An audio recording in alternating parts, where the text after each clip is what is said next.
Show you how to make a parent contact log for the school year. So what you're going to do, let's, you're going to go to your drive. Go ahead and go into the folder that you want the contact form to be in. Just keeps your drive really clean from the start if you always start in the folder where you want the item to be to begin with. I don't care. This is going to be deleted in a second anyway. So I'm just going to leave it here on the main page. I'm going to come up to New, Google Forms, Blank Form. Go ahead and title it. I always title it the school year.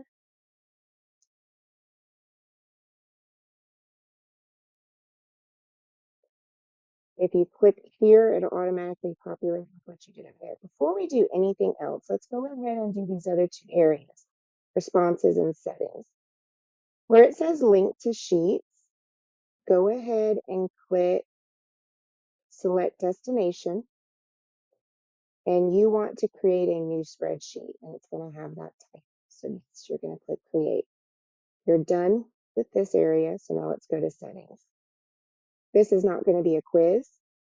You don't need to collect emails because you're the one who's going to be filling these out. So it's just going to be you. You do not want to limit it to one response. You want to be able to keep filling this out over and over again. But what you do want to toggle on is that you can edit it after you've submitted it.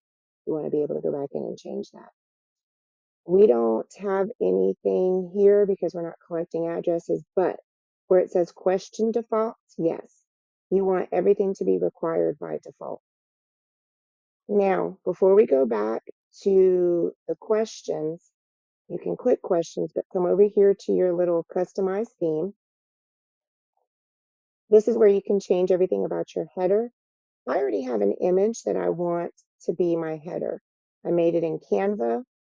So you have choices that you can choose from, but I'm going to upload this from my computer.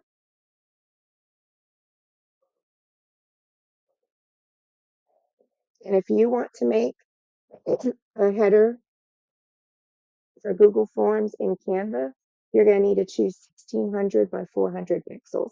That's a 4:1 ratio. So this is what I want. I'm going to click done. And it's automatically going to put it at the top. You can close this out over here on the side. Oh, wait. I do want to change the color theme. Let's make it black. And let's make the background purple. Okay.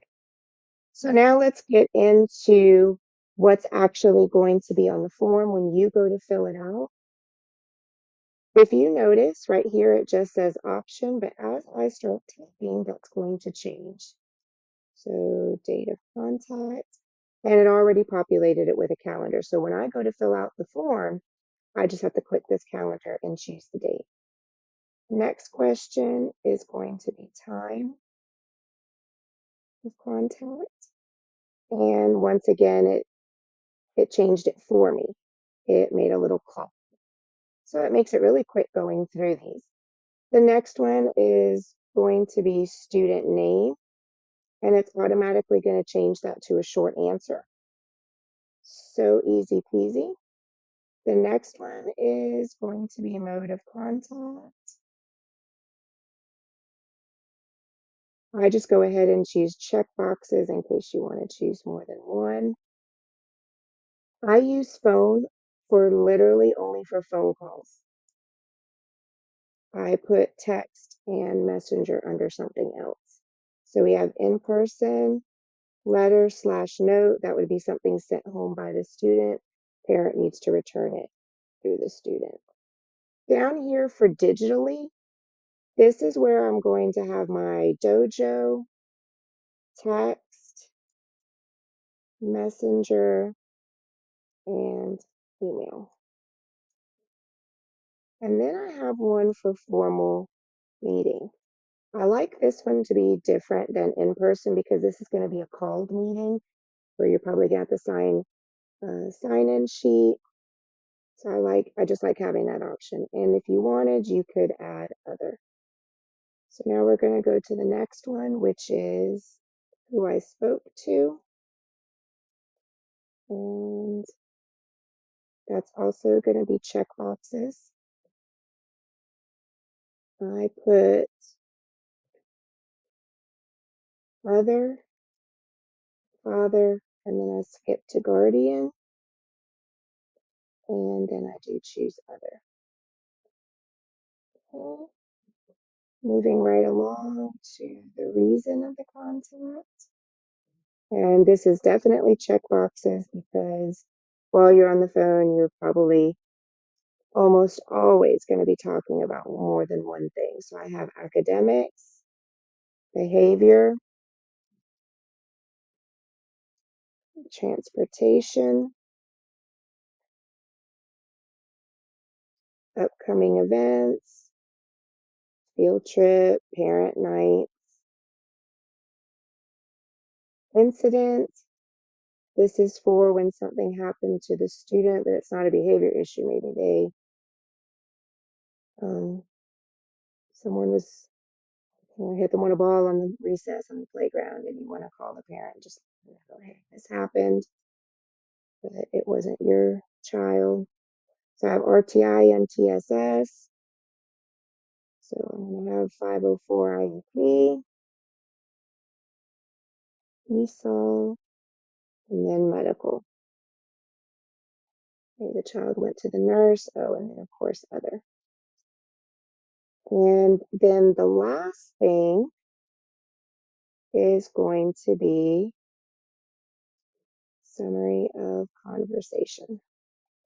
And you can see how it changes it automatically to long text, which is in paragraph, which is definitely what you want. Okay, so we're done with the form, but what we're going to do is two different things. Here's what the form is going to look like if you want to view it. Okay, and we can get out of the view mode, go back to where we were. But you want to send it. Really, what you want to do is you just want to copy this link. I always shorten it because let me show you what you're going to do with this shortened link. Close this box. Don't close this tab yet. Open a new tab. Type in that link that you just copied. This is the form that you're going to be filling out. This is your form that you created that you edit. This is the one that every time you make a parent contact, you're going to want to fill out. So this is the one that you're going to want to bookmark and put right where you can get it immediately. So we're going to leave it on our bookmarks bar. As you can see, I like to have things in folders, but there are certain things that I just need to get to immediately. I don't want to go to a folder or a subfolder. This would be one of them. That way you just click this link, bam, you're in the form, fill it out, you're done. All right, so let's go back to where we were editing. Now for this one, if I change edit to copy, and I highlight this whole thing, open a new tab, pop that in there. Here's an editable version.